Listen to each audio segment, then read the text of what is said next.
Hello, welcome to Water Sign Philippines. So, ito yung reading natin for Water Sign, Cancer, Scorpio, and Pisces. Ayan, take only what resonates, guys. Ayan, wait lang, inaayos ko lang yung camera. Pasensya ka na kung medyo mahangin for today's video. So, medyo mainit kasi alam nyo naman yun. So, dalawa pa yung fan ko ngayon. So, talagang mahangin. Kaya ito tayo ngayon. Ayan, so mga gusto magpa-personal reading, Madam Space P. Yan yung Facebook page namin. Search mo na lang yan sa Facebook. And yeah, yung aking friend naman, if you want na magpa-book ng reading sa kanya, Jing Tarot Reader. Yan. So, sinabi ko lang kasi just in case, no, kaya hindi cards yung pinapakita ko ngayon at mukha ko kasi talagang hahanginin si cards natin for today's video kung gano'n ang gagawin ko setup. So, sobrang init po, no.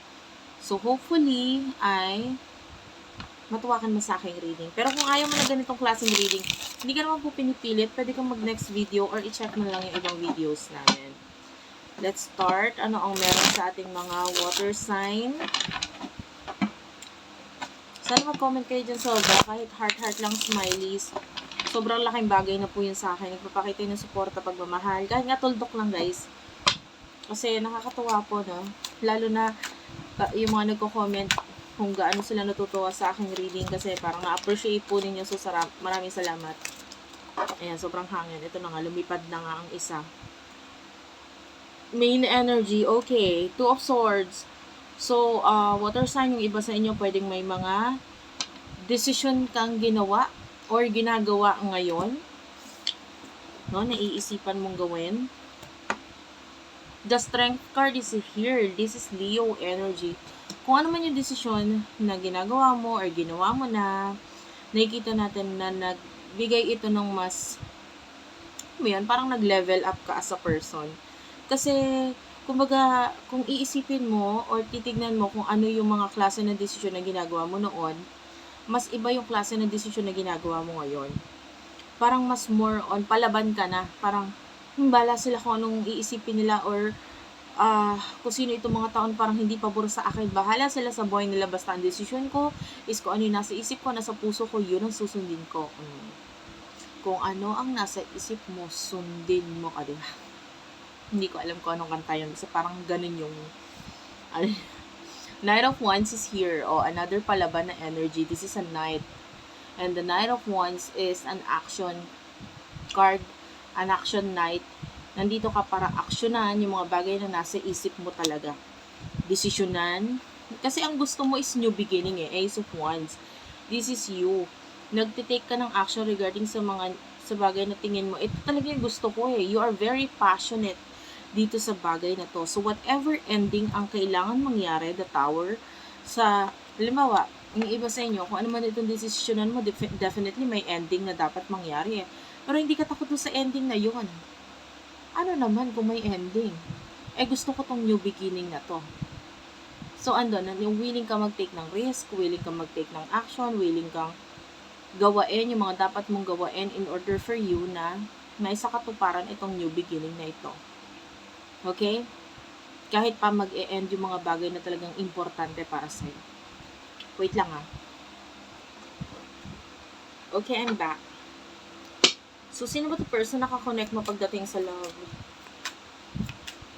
Pagdating sa love, water sign, sino itong person nakakonect mo? Pagdating sa love, kakonect ni water sign,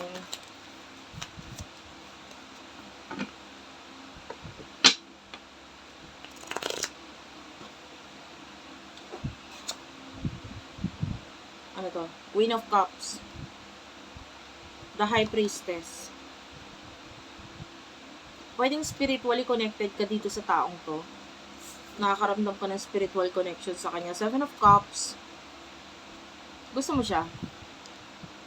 Nangarap or nag-isip ka na ng parang mga ang tawag dito?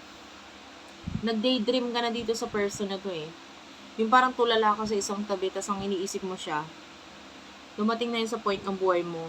Tas kaya nakapag-isip ka na, itong person na to, parang soulmate kami parang may something sa amin spiritually connected ako dito sa taong to. Kasi, hindi naman ako magkakaganto ganyan kung hindi siya importante para sa akin. So, nag-expect ka na, nag-isip ka na ng mga spiritual connection sa inyong dalawa. Anong emosyon ninyo sa isa't isa? For the sign of water sign, emosyon ninyo sa isa't isa. Gusto mo siya, mahal mo siya, pero parang feeling mo hindi ka welcome sa kanya, or may, I don't know, some of you pwede binlock ka ng person na to, or hindi ka pinapansin, or ayaw mo magmukhang desperada sa kanya, so parang gusto mo sana kaya lang sana, may sana, 'di ba? Sana sa inyong dalawa. Pero parang you feel unwanted, you feel hindi ka welcome, or pwedeng hindi ganun yung entertainment, or hindi kanya masyadong ine-entertain, hindi kanya, you feel like hindi kanya gusto, or hindi kanya mahal. Diba? And, pero mahal mo siya, gusto mo siya. Gusto mo mag-build ng something sa kanya, kaya nga palaban ka eh. Knight of Coins is here. So, some of you, gusto mo tong person na to, pero kaya may mga offer. I feel like yung iba sa inyo may mga offer ka, financial offer dito sa person na to, or may mga naitulong ka na naibigay ka sa kanya sa usaping financial. Yung iba literal na pera or literal na material na bagay ang naibigay mo dito sa person na to, na parang hindi mo naman niya ibibigay kung hindi siya special sa'yo. So, special siya. Gusto mo siya. Pero parang feeling mo hindi kanya ganun kagusto. Or may mga ginawa siya, sinabi siya na naging dahilan para sa'yo mag-isip ka ng ganyan. Gets mo yan? Ano yung emosyon nitong person na to para sa'yo? For the sign of water sign. Nagliliparan talaga, guys. Ha. Wait lang. 6 of Cups. 3 of Swords. Oh my gosh. 5 of Cups. Sobrang nasasaktan ng taong to. Nalulungkot siya. Nasasaktan siya. 6 of Cups is here. Bottom of the deck is the Devil. The Empress. Gusto ka nitong person na to eh. Kaya lang the Devil, this is Capricorn energy. May nagmamanipula sa kanya, kaya siya ganyan. Kung may mga naging desisyon siya sa buhay niya, kaya may mga ginawa siyang action sa buhay niya na may kinalaman sa pag-indyan or di pagpansin sa'yo whatsoever, may involved dito na isang person, which is a devil energy, manipulator, narcissistic energy, at yung person na ito could be someone na parang nagmamanipula sa kanya. So, nasasaktan siya kasi I feel like wala siyang choice kundi sumunod dito sa taong to with the 5 of Cups. Sobrang nalulungkot itong person na to with the 6 of Cups. Regarding sa past ninyong dalawa, parang wala siyang choice kundi umiwas, lumayo, umalis. 9 of Swords is here. Hindi pa rin siya nagigising sa katotohanan regarding sa connection or kung nasan siya. Kumbaga, kung ginagawa niya yung mga choices na yun sa buhay niya, unfortunately, hindi pa siya kasi gising. Yung parang feeling niya, alam mo yun, parang kailangan ko tong gawin. Gusto ko tong gawin. Or wala akong choice kundi gawin to. Parang ganun.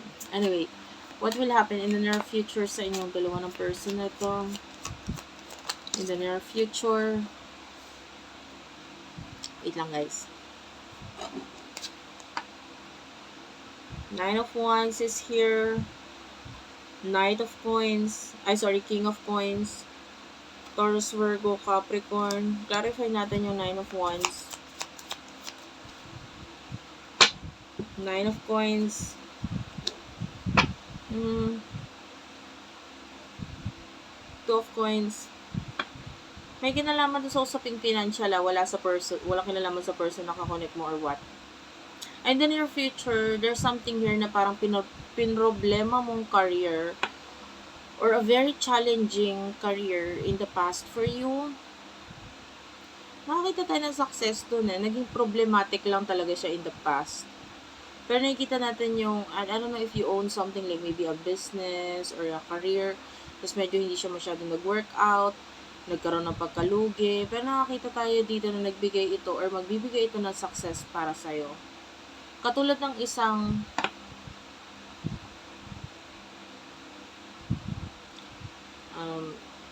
aksidente. Pag na-aksidente ka, magkakaroon ka na, mababalian ka ng buto, masusugatan ka, pero nandun yung paghilom, 'di ba?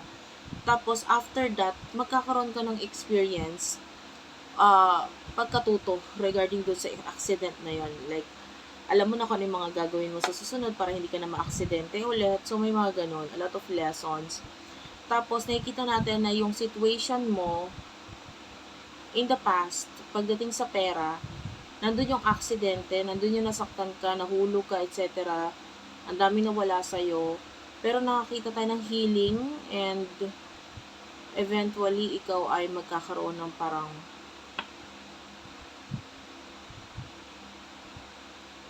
success. Kasi parang marami ang makaka-recognize sa mga pagbabago, sa mga changes, sa growth for you. So, ang dami. Ang dami tayo nakikita dyan. In the future for you, ano pangalan nito? Water sign. There are times talaga guys na nililimutan ko yung sign na nire-reading ko. Pero okay lang. Energies kasi kinukuha natin. Page of Coins, Taurus, Virgo, Capricorn. The person that you're dealing with, Four of Swords. Okay. Clarify this. The Hierophant. The Knight of Cups.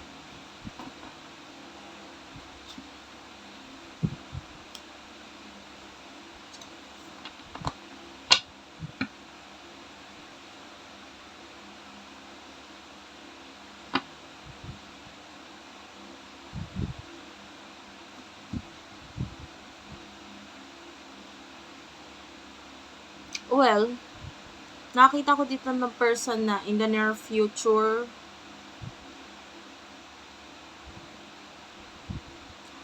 naging tanga siya in the past eh. Pero in the future, medyo malaki ang ibibigay sa inyo itong person na to, like effort, etc. And this person is going to ipe-present niya ang sarili niya sa'yo. I feel like this person will be may pag-i-spy na gagawin ito person na to sa'yo. And with the Eight of Cups in the future, hindi ko masabi, yung iba, this is a new soulmate, yung iba, pagbabalik ng isang soulmate sa buhay mo while you're already moving on or pag naka-move on ka na with the Six of Swords. So, focus on healing, focus on moving on, kasi talagang kusang may taong dadating sa buhay mo with the Justice card, ipapresent niya yung sarili niya, sasabihin niya or aamin itong person na to with the Knight of Coins. Medyo naging matagal lang siya, pero with the Sun, ipapakita niya lahat sa'yo, papatunayan niya lahat sa'yo, at sasabihin niya lahat sa'yo. So, magulat ka na lang, this soulmate is going to come into your life. Tapos, may mga bagay siyang ipapakita na hindi mo akalain na ipapakita niya o sasabihin niya. Kasi, this time, you're in the process of moving on. Yung iba, to the point na naka-move on ka na nga.